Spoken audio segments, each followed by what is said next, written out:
I'm back on that video grind, and thank you guys so much for the support on the last video. I am so happy because these are the types of topics that I enjoy talking about. Like, I absolutely love talking about this. So I want to get past that thank you and just say that I have something and I want to talk about it, okay? I want to talk about the hated anime design tropes that I absolutely love.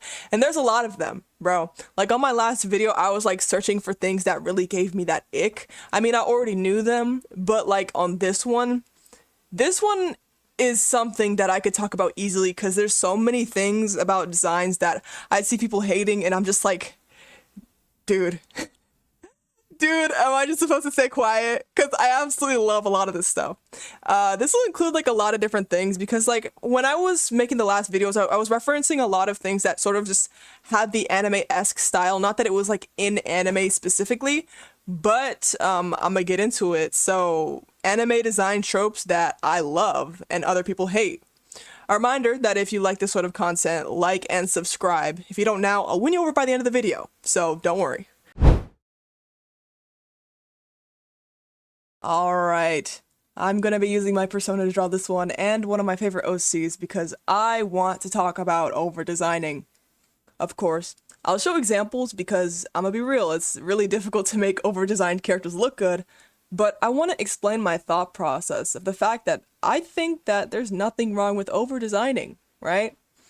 I want to start by saying that when people call out a design for being over-designed, there's like a 90% chance that there are many other errors in the design other than the fact that it had extra add-ons.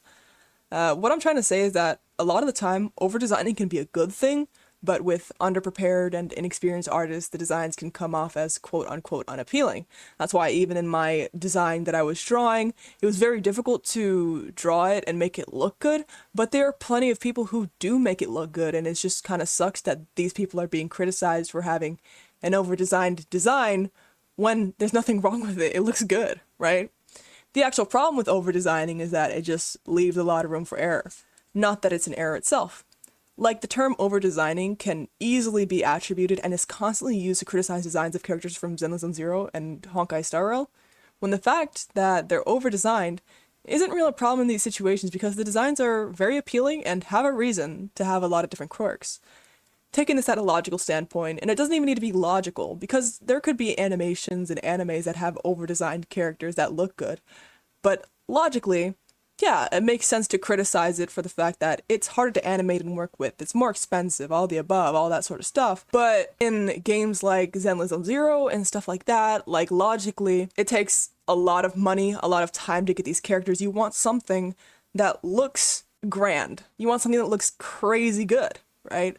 And I think that Hoyoverse really brings this out on their newer characters. I don't really like Genshin Impact, but Honkai Star Rail, like, they really bring out the designs, especially Zenless Zero. They make them look grand and amazing, so you feel like you're pulling for something or you're getting a character that is worth the money you spent or worth the time that you spent.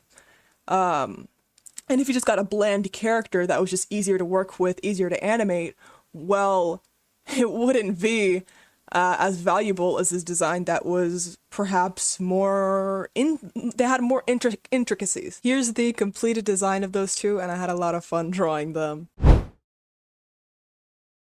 This one, I genuinely want to hear your guys' opinion about because I do think that this argument comes from a place of ignorance and not really anything else. And hear me out, hear me out, hear me out.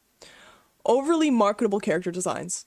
You may ask what that is, and I'll be happy to explain. Essentially, it's the practice of making a character design that is easy to promote anywhere and to make toys with and merch out of.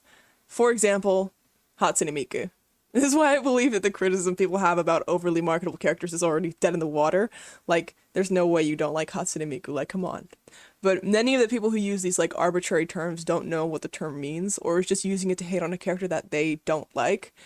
This section, unfortunately, will be very short and simple because I don't see it as a problem, and I think that most people, when they understand what the term means, won't see it as a problem either, right? Like, I don't think it's a problem to create a character only for marketing either, such as like the Hello Kitty cast, right? More characters that fall under this category are characters like Nezuko Kamado, Pikachu, Anya Forager, Gawagura, and most VTubers, and like every Ensemble Stars characters.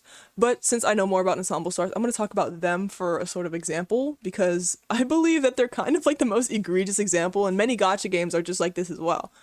But especially Ensemble Stars, because with Ensemble Stars characters, they all have like their own hair color, their own eye color, and then all the outfits, they can just change all the outfits and make it whatever they want, right? So they have a bright hair color, they have some, maybe they have like moles on their face, they have some permanent parts of their designs, but everything else is interchangeable, and that makes them incredibly marketable, right?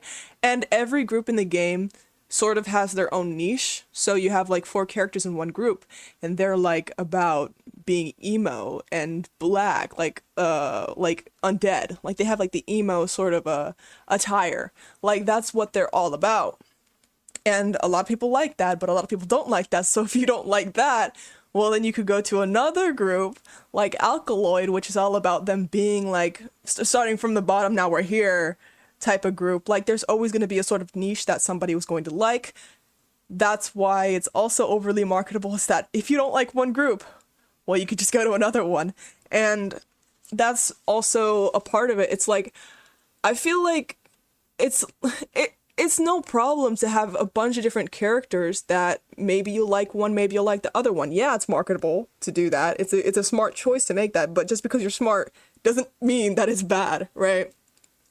Like, yeah, they're profiting off the stereotype of idol culture, but if you were an artist, wouldn't you want to make money off the work you do? Okay, last of all, it is the exaggerated sizes of certain parts of the design. For example, Cloud has his big ass sword. I think that shit is, I love it. I love it so much. Like some like character with like nunchucks, just huge nunchucks. Like it's so good. I love it. Now I didn't really draw anything for this part, unfortunately, because I really want to get this video out as soon as possible. But like all that is just so entertaining to look at, and it's so entertaining to see people fight against it and say, oh, this is so bad, it makes no sense. Why does he have a big sword? Why does he have big nunchucks? I just think that it's just so entertaining, and like especially when it comes down to weapons that are just elaborate, but in a lot of cases aren't directly explained, like how in Honkai Impact they have like a lot of like weapons that the characters just have these weapons to have them and look cool.